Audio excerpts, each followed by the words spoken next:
ಕೋಲಾರ ಜಿಲ್ಲೆಯ ಶ್ರೀನಿವಾಸಪುರ ತಾಲೂಕಿನ ಪುಲಗೂರಕೋಟೆ ಗ್ರಾಮ ಪಂಚಾಯಿತಿ ಉಪಾಧ್ಯಕ್ಷರಾಗಿದ್ದ ಲಕ್ಷ್ಮೀದೇವಮ್ಮ ಅವರು ರಾಜೀನಾಮೆ ನೀಡಿ ತೆರವಾಗಿದ್ದ ಸ್ಥಾನಕ್ಕಿಂದು ಚುನಾವಣೆ ನಡೆದಿದ್ದು, ಕಾಂಗ್ರೆಸ್ ಬೆಂಬಲಿತ ಉಪಾಧ್ಯಕ್ಷರ ಸ್ಥಾನಕ್ಕೆ ರೂಪ ಶ್ರೀನಿವಾಸರವರು ನಾಮಪತ್ರ ಸಲ್ಲಿಕೆ ಮಾಡಲಾಗಿದ್ದು, ಒಂದೇ ನಾಮಪತ್ರ ಸಲ್ಲಿಕೆಯಾಗಿದ್ದ ಕಾರಣ ಅವಿರೋಧವಾಗಿ ರೂಪ ಅವರು ಗ್ರಾಮ ಪಂಚಾಯಿತಿ ಉಪಾಧ್ಯಕ್ಷರಾಗಿ ಆಯ್ಕೆಯಾಗಿದ್ದಾರೆ ಅಂತ ಚುನಾವಣಾಧಿಕಾರಿ ರಾಜೇಶ್ ತಿಳಿಸಿದರು.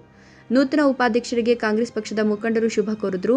ಈ ಒಂದು ಸಂದರ್ಭದಲ್ಲಿ ಕಾಂಗ್ರೆಸ್ ಪಕ್ಷದ ಮುಖಂಡ ಕೆ ಮಂಜುನಾಥ್ ಮಾತನಾಡಿ, ನೂತನವಾಗಿ ಉಪಾಧ್ಯಕ್ಷರಾಗಿರುವ ರೂಪಾ ಶ್ರೀನಿವಾಸರವರಿಗೆ ಶುಭ ಕೋರಿ ತಮ್ಮ ಅಧಿಕಾರದ ಅವಧಿಯಲ್ಲಿ ಉತ್ತಮ ಸೇವೆ ಸಲ್ಲಿಸಿ ಮುಂಬರುವ ಗ್ರಾಮ ಪಂಚಾಯಿತಿ ಸದಸ್ಯರ ಚುನಾವಣೆಯಲ್ಲಿ ಗ್ರಾಮ ಪಂಚಾಯಿತಿ ಕಾಂಗ್ರೆಸ್ ಬೆಂಬಲಿತ ಅಧ್ಯಕ್ಷರಾಗಲು ಜನರಿಗೆ ಉತ್ತಮ ಸೇವೆ ಮಾಡಬೇಕು ಅಂತ ಉಪಾಧ್ಯಕ್ಷರಿಗೆ ಸಲಹೆ ನೀಡಿದರು. ಈ ಸಂದರ್ಭದಲ್ಲಿ ಎಲ್ಲ ಗ್ರಾಮ ಪಂಚಾಯಿತಿ ಸದಸ್ಯರು, ಕಾಂಗ್ರೆಸ್ ಪಕ್ಷದ ಮುಖಂಡರು ಹಾಜರಿದ್ದರು.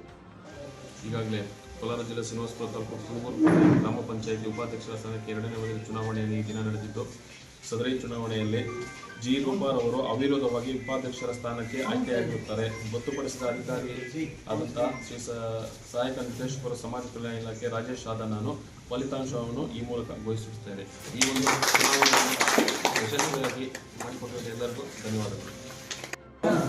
ಪುಲಗೂರಕೋಟೆ ಗ್ರಾಮ ಪಂಚಾಯಿತಿಯ ಉಪಾಧ್ಯಕ್ಷರ ಚುನಾವಣೆ ಇದ್ದು, ಆ ಚುನಾವಣೆಯಲ್ಲಿ ನಮ್ಮ ರಮೇಶ್ ಕುಮಾರ್ ಬೆಂಬಲಿತ ಅಭ್ಯರ್ಥಿಯಾದ ರೂಪಾ ಅವರು ಅವಿರೋಧವಾಗಿ ಆಯ್ಕೆಯಾಗಿದ್ದಾರೆ.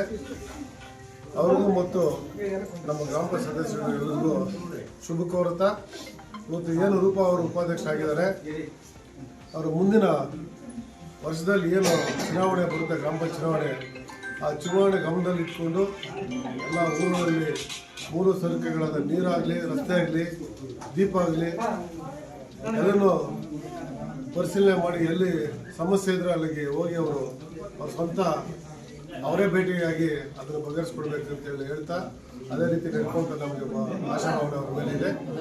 ಅದೇ ರೀತಿ ಮುಂದೆ ಪುಲಗೂರಕೋಟೆ ಮುಂದೆ ನಮ್ಮ ರಮೇಶ್ ಕುಮಾರ್ ಬೆಂಬಲಿತ ಅಧ್ಯಕ್ಷ ಆಗಿ ಮಾಡೋಕ್ಕೆ ಎಲ್ಲ ಪ್ರಯತ್ನ ಕೊಡ್ತಾರೆ ಅಂತ ಇಲ್ಲಿ ಬಂದಿರೋ ಎಲ್ಲ ನಮ್ಮ ಕಾಂಗ್ರೆಸ್ ಕಾರ್ಯಕರ್ತರು ಎಲ್ಲ ಮುಖಂಡರಿಗೂ ಶುಭ ಕೋರ್ತಾ